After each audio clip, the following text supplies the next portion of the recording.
அம்மா தனக்கு தானே பேசிக் கொண்டிருக்கிறார். என்னுடன் பேசுவதாக நினைத்து கொண்டு தனியே பேசிக் கொண்டிருப்பது கேட்டது. இல்லாத எதையோ பற்றி கொண்டுதான் முதுமையில் வாழ வேண்டியிருக்கும் போல் இருக்கிறது. இருட்டில் தடுமாறி விழுந்து அடிபட்டு விட்ட அம்மாவை 3 நாட்களாக மருத்துவமனையில் அனுமதித்திருந்தோம். இரவில் அம்மாவோடு நான் துணைக்கு இருந்தேன். அம்மாவிற்கு வயது 73 கடந்து விட்டிருக்கிறது. சமீப காலமாக அம்மா மின்சார விளக்குகளை போட்டுக் கொள்ளாமல் இருட்டிலேயே நடக்க பழகி இருந்தார். எவ்வளவோ முறை அப்படி செய்யாதே என்று நான் திட்டிய போதும், இருட்டு பழகி போச்சுடா சோமா, இருட்டை என்ன இன்னைக்கு நேத்தா பாக்குற, இருட்டு பழக ஆரம்பிச்சு 70 வருஷம் போயிருச்சு, இன்னும் என்ன பயம் என்பாள். இல்லம்மா, பயத்திற்காக சொல்லவில்லை, நீ கீழே விழுந்து வைத்து விட்டால் என்ன செய்வது என்று கேட்பேன். விழுந்தா போய் சேர வேண்டியதுதான். என் மனசுல இருக்கிற பிரகாசம் எல்லாம் அணைஞ்சு போய் பல வருஷம் ஆச்சுடா. இப்போ நான் வெறும் உடம்புதான் என்றபடியே இருட்டுக்குள் நடந்து போய் கொண்டிருப்பார். அப்படிதான் விழுந்து அடிபட்டு கொண்டான். கடந்த சில வருடங்களாகவே அம்மா இப்படிதான் இருக்கிறாள். சில நேரங்களில் வீட்டில் உள்ளவர்கள் பெயர்களை கூட மறந்து போய் விடுகிறது. டே இவனே அல்லது இங்கே வாயேன் என்றுதான் கூப்பிடுகிறான்.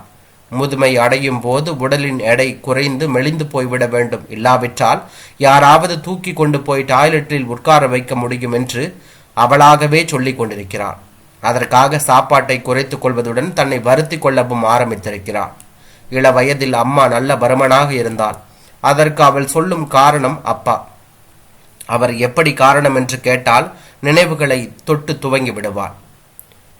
அவருக்கு வீட்டில் சமைச்ச எதுவும் மிச்சம் ஆக கூடாது, வேறு என்ன செய்யறதுன்னு சமைச்ச மிச்சத்தை எல்லாம் நானே கொட்டிக்கிட்டேன். அப்போ உடம்பு பெருத்து போகாமல் என்ன செய்யும்? அதோட மாசத்துக்கு ஒரு நாள் கோவிலுக்கு தெரிஞ்சவங்க வீட்டுக்கு போறதை தவிர வீட்டை விட்டு வெளியே போனதே கிடையாது. ஒரு தேங்காய் சில்லு வாங்கிக்கிட்டு வர்றேன்னு சொன்னா கூட உங்க அப்பா தான் போயிட்டு வருவார். கல்யாணமாகி எனக்கு 7 பிள்ளைகள் பிறந்து அதுல 2 செத்தும் போச்சு. அத்தனை வருஷத்துக்கு பிறகும் உங்க அப்பாவுக்கு என்ன தனியா அனுப்புறதுனா பயம். கோடையில சிவசு மாமா வீட்டுக்கு போயிட்டு வர்றதுக்கு ரயில்ல ஏற்றி விட வரும்போது ஸ்டேஷன்ல வச்சு 1க்கு 10 தரம் அட்வைஸ் பண்ணுவார். அது பத்தாதுன்னு ரயிலுக்குள்ளேயே ஏறி இவளை பத்திரமா கொண்டு போய் விட்டுருங்கன்னு பக்கத்து மனுஷங்க கிட்ட வேற சொல்லி விடுவார். ரொம்ப அவமானமா இருக்கும். அதே நேரம் நம்ம மேல இருக்கிற அக்கறையில தான் இப்படி எல்லாம் செஞ்சாருன்னு சமாதானம் பண்ணிக்கிடுவேன். அப்போ உனக்கு வயசு 4ஓ 5ஓ இருக்கும், ஞாபகம் இருக்குமோ என்னவோ. அக்கறை காட்டுறதுக்காக நாம செய்யற காரியங்கள் அடுத்தவரை இவ்வளவு இம்சை பண்ணனது நாம புரிஞ்சுக்கிடுறதே இல்லை. அதுக்கு உங்க அப்பா ஒரு ஆள் போதும். செத்து போன மனிதரை பற்றி இப்போ பேசி என்ன ஆக போகிறது? ஆனாலும் மனுஷன் செத்து போயிட்டாலும் அவன் படுத்தின பாடு பண்ணின அக்கிரமம் எல்லாம் கூடவே செத்து போயிடுறது இல்ல. அது யார் மனசிலாவது அழியாம இருந்துகிட்டு தானே இருக்கு. இப்ப கூட கனவுல உங்க அப்பா முகம் வந்துச்சுன்னா திடுக்கிட்டு முழிச்சுக்குவேன். உங்க அப்பா வாழ்நாள் முழுவதும் யாரையாவது திட்டிக்கிட்டே இருந்தா. அவருக்கு பிள்ளைகள் எல்லாமே 2ஆம் பட்சம்தான். அப்படி ஒரு மனசு 1க்கு 10 தடவை கேட்டாதான் எதுவும் கிடைக்கும். சோமா, உங்களை நினைச்சு நான் நிறைய நாட்கள் அழுதுருக்கேன்டா. ஏண்டா சோமா, நீ உன் தம்பி எல்லாம் எங்களுக்கு பிள்ளையா வந்து பிறக்கணும். எப்பவாவது யோசிச்சு பார்த்துருக்கையா? என் பிள்ளைகளை பத்தி நான் நிறைய யோசிச்சு பார்த்துருக்கேன். இதுங்களெல்லாம் ஏன் என் வயிற்றுல வந்து பிறந்துச்சுன்னு நான் என்ன கொடுப்பனை பண்ணினேனே அதுக்கு. சில நேரம் பார்த்தா நீங்க எல்லாம் யாரோ எவரோங்கிற மாதிரி இருக்கு. குரத்தி பின்னாடி பிள்ளைங்க வேடிக்கை பார்க்க கூடவே வருவாங்களே, அப்படிதான் உங்களையும் தோணுது. நான் தான் அந்த குரத்தி. சோமா, எனக்கு நீங்க எல்லாம் சின்ன வயசா இருந்தபோது ஒரு பயம் இருந்துகிட்டே இருந்துச்சு. அது என்னன்னா, யாராவது தொலைஞ்சு போயிடுவீங்களோன்னு. எதுக்கு அப்படி பயந்தேன்னு தெரியல. ஆனா உள்ளுக்குள்ள அந்த பயம் உல கொதிக்கிற மாதிரி கொதிச்சுக்கிட்டே இருந்துச்சு. தெருவில் பிள்ளைங்கள் விளையாடிக்கிட்டு இருக்கிறப்ப கூட அடிக்கடி வந்து இருக்காங்களான்னு எட்டி பார்த்துக்கிடுவேன். ஸ்கூல்ல விட்டு லேட்டா வந்தா மனசு தாங்காது. திடீர்னு மதிய நேரம் யாராவது வந்து கதவை தட்டுனா ஐயோ பிள்ளைய காணாம போயிருச்சுன்னு தான் பயப்படுவேன். பதறி எழுந்து வந்து கதவை திறந்து பார்ப்பேன். உங்க அப்பாவுக்கு அந்த பயமே கிடையாது. அது எப்படிரா? பொண்டாட்டிக்கு இருக்கிற பயத்துல ஒண்ணு கூட புருஷனுக்கு இருக்கிறது இல்ல. உன் தங்கச்சி லட்சுமி இருக்காளே, அவ என்ன கிறுக்கா ஆக்கி வச்சா. ஒரு நாள் ஒரு பொழுது வீட்டில் அடங்கி இருக்கவே மாட்டா. இத்தனை ஆம்பளை பசங்க வீட்டில் ஒடுங்கி இருந்தப்போ அவளுக்கு கால் ஒரு இடத்துல நிற்காது. ஓட்டம் ஓட்டம், அடுத்த வீடு அடுத்த வீதி, சத்திரம் சாவடி லைப்ரரின்னு ஓடிக்கிட்டே இருப்பா. எங்கேயோ தொலைஞ்சு போயிருக்க போறாளோ என்ற பயம் இருக்கும். ஆனா அப்படி எதுவும் நடக்கல. ஒழுங்கா படிச்சு கல்யாணம் ஆகி புருஷனோட வெளிநாட்டில் போய் வாழ்ந்து 48 வயசுல எனக்கு முன்னாடியே செத்தும் போயிட்டான். அவசரம், எதில் பாரு அவசரம். ஆனால் அவளும் ரொம்ப கஷ்டப்பட்டு இருப்பா. அம்மா கிட்ட அதையெல்லாம் சொன்னதே இல்லை. பிள்ளைங்க நிறைய விஷயத்தை பெற்றவங்க கிட்ட சொல்கிறதே இல்லை. பாவம், அம்மா இதை நினச்சி வருத்தப்படுவான்னு நினச்சிருப்பா. ஆனால் சொல்லாமல் இருக்கிறது தாண்டா ரொம்ப வலிக்குது. ஒரு நாள் அவள் என் கனவுல வந்து எதுவும் சொல்லாமல் அழுதா. அழுகைன்னா அவ்வளவு அழுக, எனக்கு ஆறுதல் சொல்லக்கூட தோணலை. அழுத முடிச்சு கையை தொடச்சிக்கிட்டு, அம்மா உனக்கு புரிஞ்சிச்சான்னு கேட்குறா. உடம்பு செலுத்து போச்சு. கை கால் நடுக்க வந்து தூக்கத்திலிருந்து எழுந்து உட்கார்ந்துக்கிட்டேன். மனசு துவண்டு போச்சுடா. அவளை கனவுல ஏன் பார்த்தேன்? என்னால் 2 நாளுக்கு ஒரு வா சோறு சாப்பிடக்கூட முடியல. செத்து போயிட்டாலே இனிமே அவளுக்கு நான் என்ன உதவி பண்ண முடியும்? ஆனாலும் செத்து போன பின்னாடியும் நினைப்போட வழி ஆறாது தானே. அதை நினச்சி தூக்கம் வராமல் பல நாள் அழுதுருக்கேன். சோமா, உனக்கும் அழணும்னு ஆசையாக இருந்தால் இப்போவே அழுதுரு. என்னால் உன்னை தேற்ற முடியாது. ஆனால் உன் கஷ்டத்தை என்னால் புரிஞ்சுக்கிட முடியும். ஏன்னா நீ என் பிள்ளை.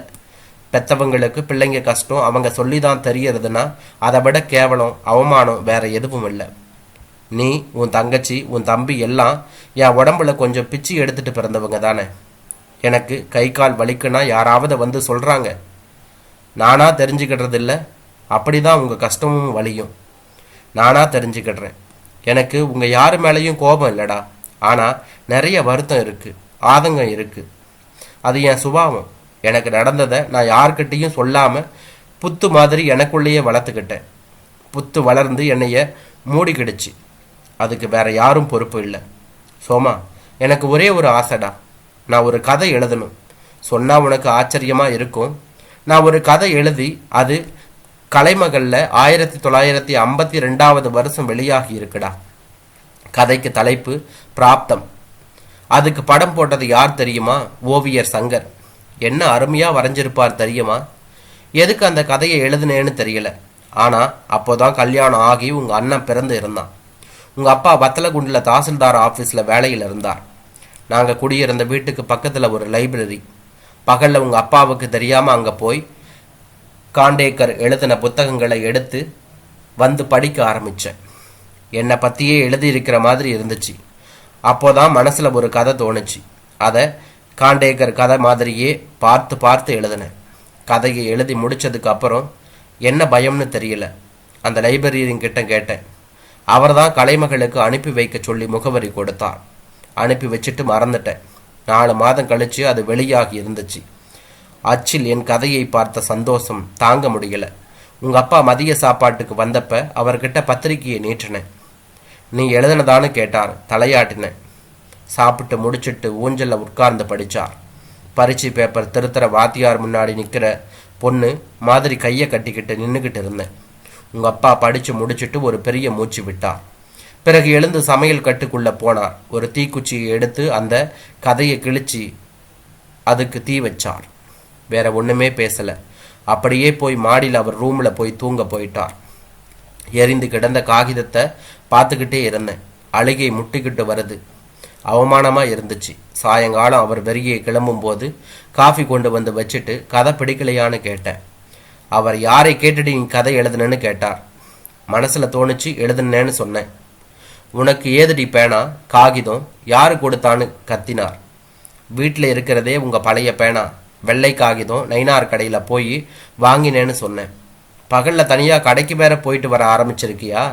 வேறு என்ன திருட்டுத்தனம் பண்ணின சொல்லு என்றபடியே உனக்கு இந்த கலைமகளுக்கு அனுப்பணும்னு ஐடியா யார் கொடுத்தது என்று கேட்டார். நான் ஒழிக்காமல் எல்லாவற்றையும் அவரிடம் சொல்லிவிட்டேன். உங்கள் அப்பா பல்லை கடித்து கொண்டு எப்பவே உங்கள் அப்பாவை வர சொல்லி தந்தி கொடுக்குறேன்னு சொல்லி வெளியே கிளம்பி விட்டார். சொன்னது போலவே எங்கள் அப்பாவை தந்தி கொடுத்து வர சொன்னார். எங்கள் அப்பா கோவில் கணக்கு பிள்ளை, இயலாத மனுஷன்.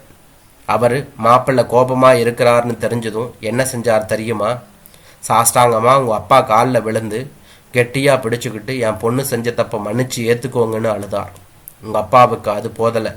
என்னால் உங்கள் மக செஞ்ச தப்பை மன்னிக்க முடியாது, அவளை உங்கள் வீட்டுக்கு கூட்டிகிட்டு போயிடுங்கன்னு சொல்லி என் புடவை பொட்டி எல்லாம் தூக்கி வெளியே வீசி எறிந்தார். ஐயோ அப்படி செஞ்சிடாதீங்கன்னு எங்கள் அப்பா கோபத்தில் என்னை 4 அரை அரைஞ்சி மாப்பிள்ளை கிட்ட மன்னிப்பு கேளடி, இனிமே கதை எழுதின உன் கையை ஒடிச்சு மொண்டி ஆக்கி விடுவேன்னு சொன்னார். நானும் உங்கள் அப்பா கிட்ட மன்னிப்பு கேட்டு சத்தியம் பண்ணி கொடுத்தேன். உங்கள் அப்பா என்னை ஏற்றுக்கிட்டார். ஆனா எப்போவாவது கோபம் வந்தா நீ திமிர் பிடிச்சு போய் கதை எழுதுறவ ஆச்சே, இதையும் எழுதுடி என்று சொல்லி காட்டுவார். அதுல இருந்து வார பத்திரிகை படிக்கிறதை எல்லாம் விட்டுவிட்டேன். ஆனா உங்க அப்பாவுக்கு தெரியாம மனசுக்குள்ளேயே ஒரு கதையை எழுதிக்கிட்டு வர ஆரம்பிச்சேன். அந்த கதைக்கு தலைப்பு எல்லாம் கூட வச்சிருக்கேன். தலைப்பு என்ன தெரியுமா? பரமபதம். அதுல வர்ற பொண்ணு பேரு சரஸ்வதி. அது என்னோட கூட படிச்ச ஒரு பெண்ணோட பேரு. அவளை ஸ்கூல்ல படிச்சதுக்கு அப்புறம் திரும்ப பார்க்கவே இல்லை. ஆனா அவ முகம் மறக்கவே முடியல. அதனால அந்த பெயரை வச்சிருக்கேன். சும்மா இருக்கிற நேரம் எல்லாம் அந்த கதையை மனசுக்குள்ளேயே கொஞ்சம் கொஞ்சமா எழுதிக்கிட்டே இருப்பேன். எங்கே மனசுல இருக்கிற கதையை உங்க அப்பா கண்டுபிடிச்சிருவாரான்னு கூட பயமா இருக்கும். ஆனா அவர் கடைசி வரைக்கும் கண்டுபிடிக்கவே இல்லை. உங்க அப்பா எனக்கு நிறைய நகை வாங்கி கொடுத்திருக்கார். என் பேர்ல ஒரு வீடு வாங்கி கொடுத்தார். வருஷத்துக்கு ஒரு பட்டுப்புடவை, இஷ்டப்பட்ட கோவில் குளம் எல்லாம் கூட்டிக்கிட்டு போய் வந்திருக்கார். ஆனா அவருக்கு நான் ஒரு துணையாள். அவர் அதிகாரத்துக்கு கட்டுப்பட்டு நல்ல வேலையாள், அவ்வளவுதான். நீ சென்னைக்கு போயிட்ட. உன் தம்பிகள் அவன் பாட்டை பார்த்து ஆளுக்கு ஒரு திக்கு போயாச்சு. வீட்டில் நானும் உங்க அப்பாவும் ரெண்டே ஆளு. பிள்ளைங்க இல்லாம வீட்டில் தனியா இருக்கிறது கொடுமைடா.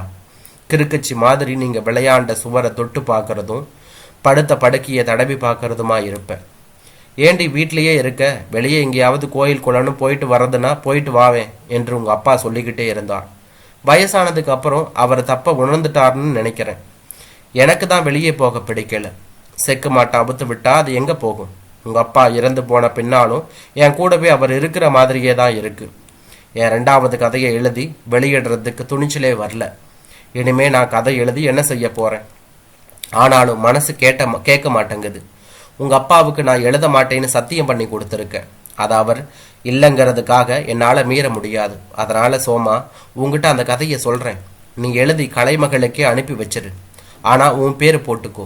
ஏன்னா ஆம்பளை பசங்க கதை எழுதுனா உங்க அப்பா ஒன்றும் சொல்ல மாட்டார். அந்த கதை என் மனசுல இருந்து ரொம்ப ரணப்படுத்துதுடா.